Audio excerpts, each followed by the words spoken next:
Good evening, and welcome to Neutral News, the program that looks at the world and says, Tonight, we dedicate our entire broadcast to a single, solitary, and profoundly self-interested species, the cat.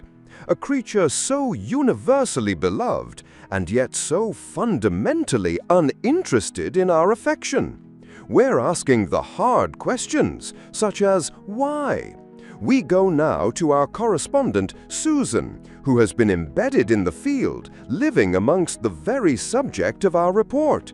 Susan, what can you tell us? Neil, the feline kingdom, for all its fluffy exterior, is a complex tapestry of social dominance and strategic napping. My immersion has been, frankly, humbling. I've learned that what we perceive as a cat's whim is in fact a deeply calculated decision, often with long-term financial implications for its human.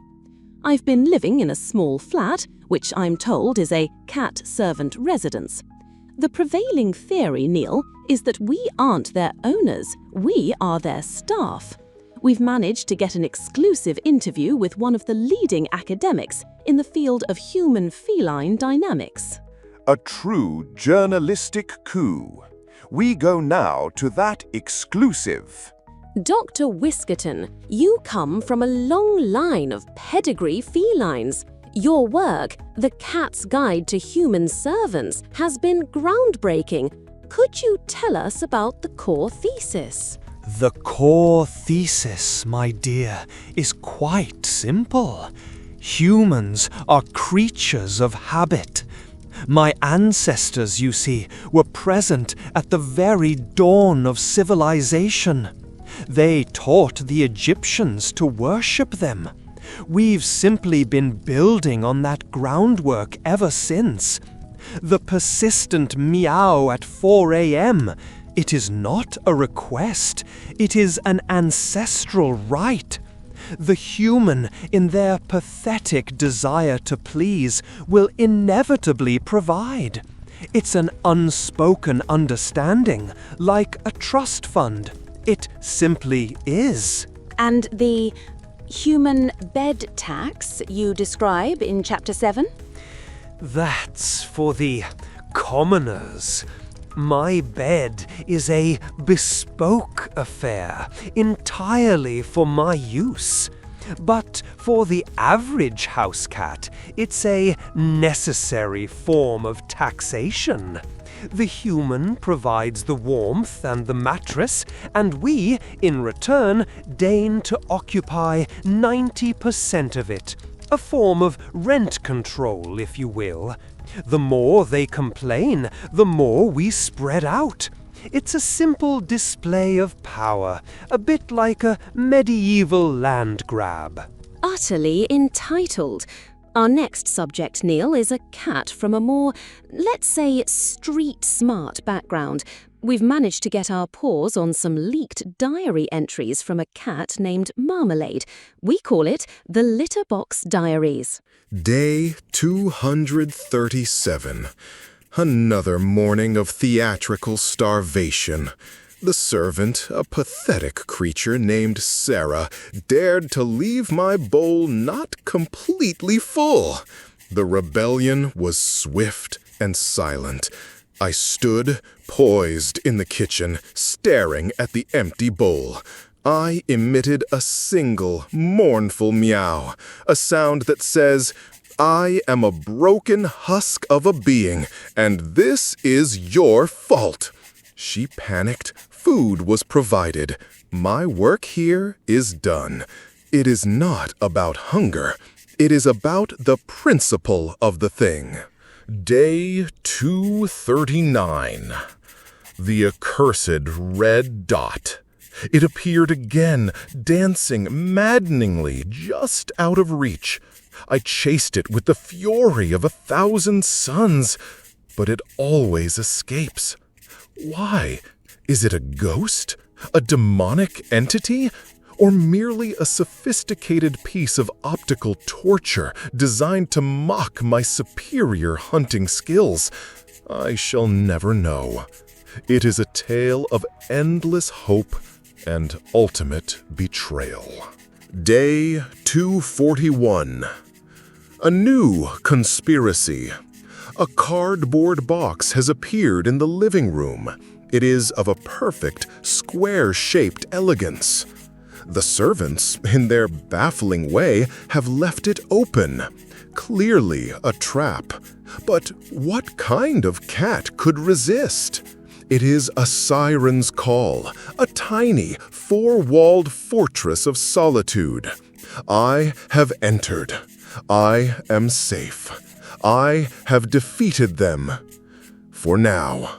Utterly theatrical.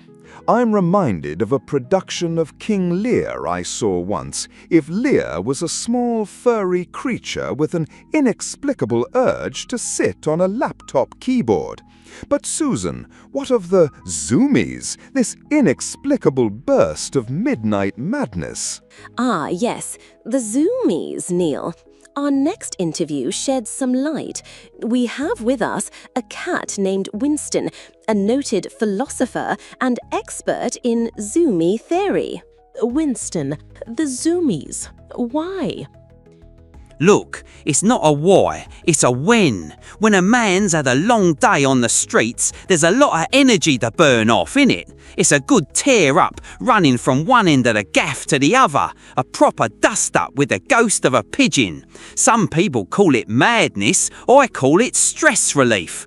It's a reminder that you're still quick on your paws. Nothing more, nothing less.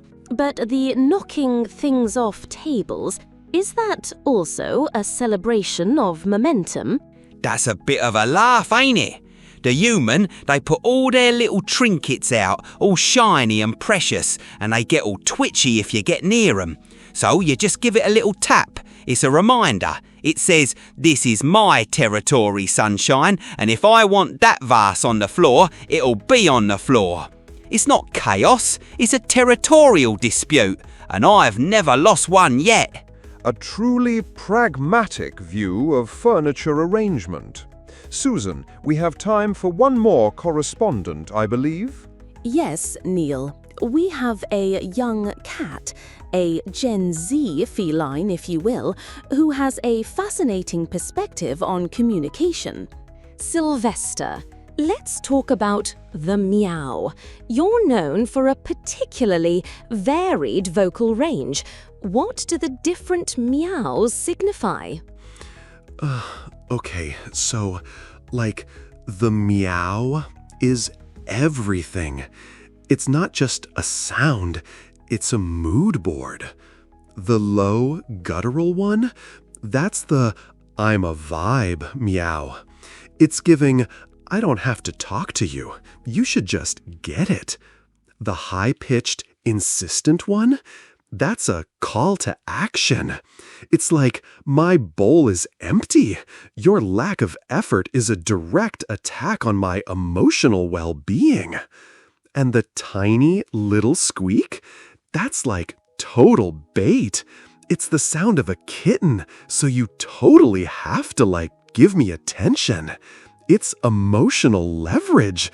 It's like a life hack, you know? Emotional leverage. Goodness.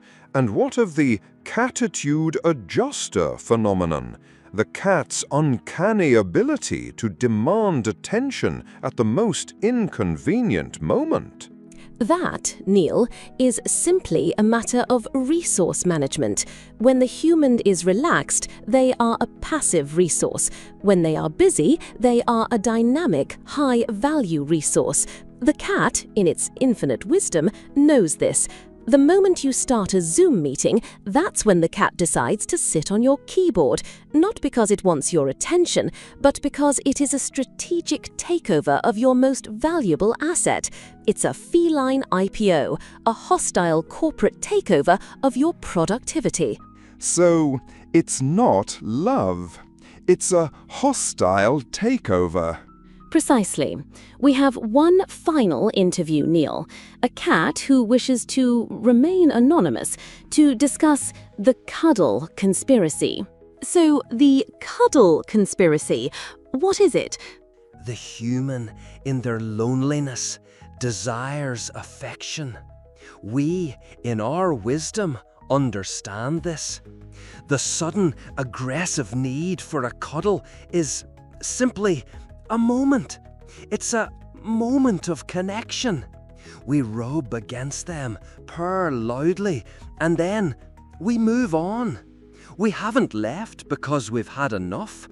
We've left to teach them that affection isn't something you can own. It's a gift. It's not something you get to keep forever, but it's something you get to experience. It's a lesson in the transient nature of love. We teach them that affection, like everything else, is on our terms. Because if it were always on theirs, they'd never learn how to be alone. So, to summarize for our viewers, the cat is not a pet. It is a demanding sovereign, a tactical genius, a performer, and an expert in psychological warfare. It does not want to be your friend.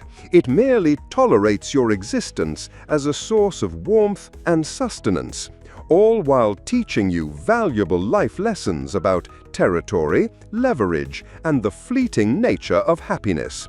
It's a brutally accurate and commendably neutral summary of the situation, Susan. Thank you, Neil. My work here is done. My research is complete.